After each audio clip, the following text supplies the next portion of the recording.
டேய் பாட்ட போடாதன்னு சொன்னல. கரண்டே இல்ல, எப்படிங்க பாட்டு போட முடியும்? நண்பா பாட்டு கேட்டுதே. அது ஒண்ணு இல்ல, பிரம்ம. பிரம்ம.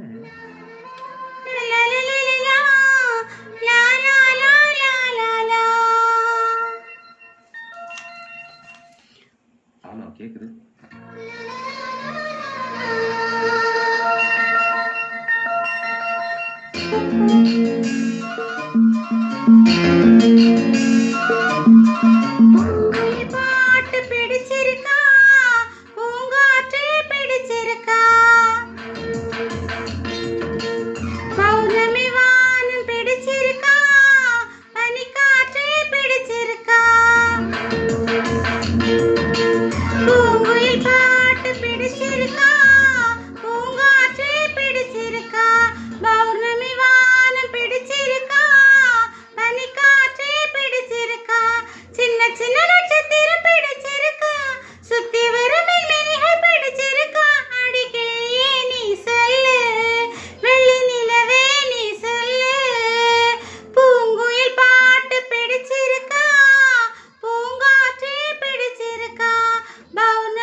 பிடிச்சிருக்கு, பௌர்ணமி வானம் பிடிச்சிருக்கு, பனிக்காற்றும் பிடிச்சிருக்கு, சின்ன சின்ன நட்சத்திரம் பிடிச்சிருக்கு, சுத்தி வரும் மின்மினிகள் பிடிச்சிருக்கு. அடிக்கிளியே நீ சொல்லு, வெளிநிலவே நீ சொல்லு, பூங்குயில் பாட்டு பிடிச்சிருக்கு, பூங்காற்றும் பிடிச்சிருக்கு, பௌர்ணமி